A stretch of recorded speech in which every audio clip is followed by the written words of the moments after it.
Well, I know it looks like a trash heap around here with all these little white pieces, but just finished pruning and training about 22, 23 apple trees. And of course, this is way different than annual vegetable production because this is a long game. These branches, I'm training them to come out so that when they start bearing fruit, that picking is at kind of ideal working height. So that's what's happening with that. You can see there is actually another use for plastic t-shirt bags. So apple pruning and training. I've got 23 of those guys done. You can see them all down here. I've got 9 pairs I got to do. It's hard to see the trees when they're not in leaf. The pear trees are probably about 2 years ahead of the apple trees. It's kind of the nature of the pears. You can see these little guys are fruit spurs, and that is where the fruit is produced on. These are not fruit spurs. These guys are what continues to grow. So you got to know what you're cutting and what you're leaving. You can see a lot of this. These are water sprouts or sucker sprouts that grow up in the center of the tree. Those are taking the vital energy out of the fruit bearing on the tips of these branches. So that's why these apple trees look so naked. The idea certainly with pruning any kind of fruit trees is that you're wanting to maximize light and air circulation to these branches. And the idea is you want to be able to fling a cow through the branches of the tree so that you've got plenty of light and air, so that you're not inviting disease and fungal pressures. And also there's enough photosynthesis to maximize that fruit production. So this is actually, in my mind, way more satisfying than annual vegetable production. Of course, you know, we're not making money on these trees.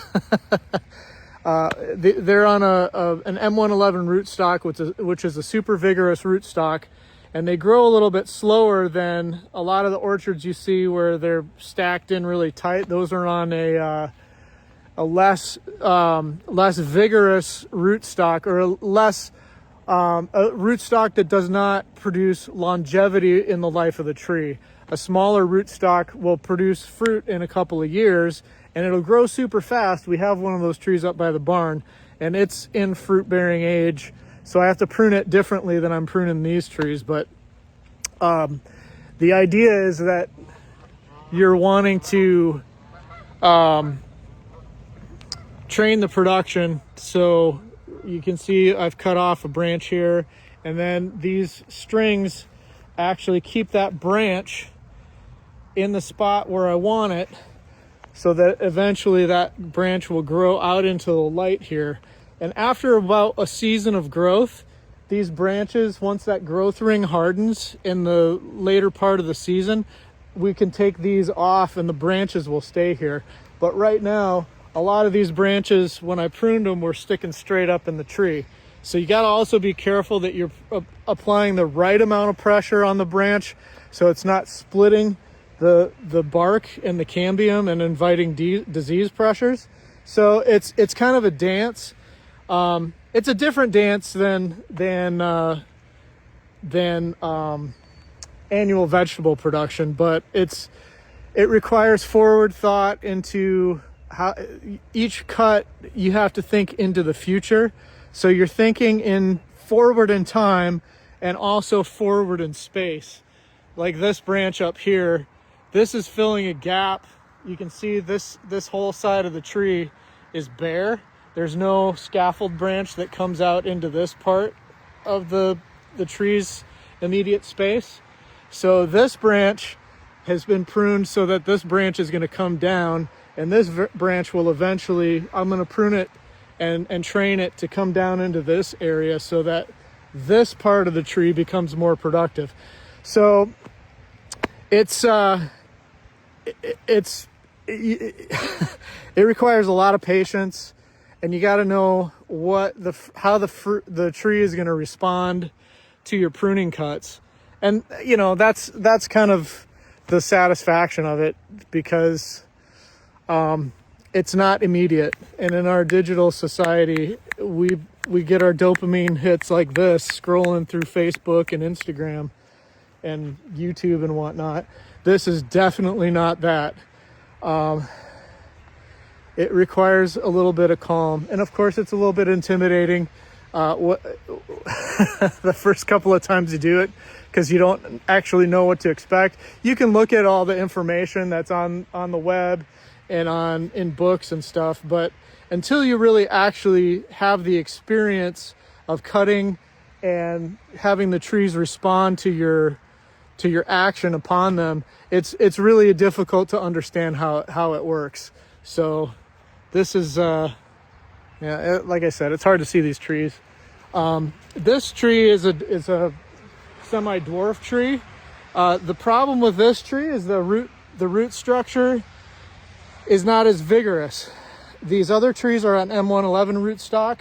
It takes the tree a lot longer to grow. It's slower growing, but this tree will probably bear for 5-6 years, and then it's done. Where these other trees on different rootstock,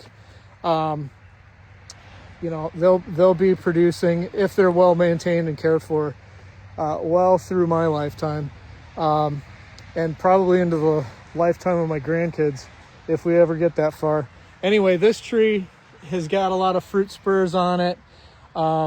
It's going to get a little bit different application. Of course, we still need to train those branches, but in the winter it fell over because the roots aren't vigorous enough to hold it up. So I've got this this tomato stake holding it up. So I'll have to do a couple of things to kind of support the tree, and then I'll be pruning for fruit production this season. We're not going to get a ton of fruit off of this tree this year, but that's what's up at the farm. And right now I'm going to go inside. I've got pear trees, or I'm sorry, not only the pear trees, but peaches and cherries and plum trees over in this field block that I'm going to have to prune also. But the apples are at the point where they require a lot more training this time. They didn't require as much last time or last season. So you can see it's a big, beautiful mess back here. So that's what's going on at the farm. See you guys soon.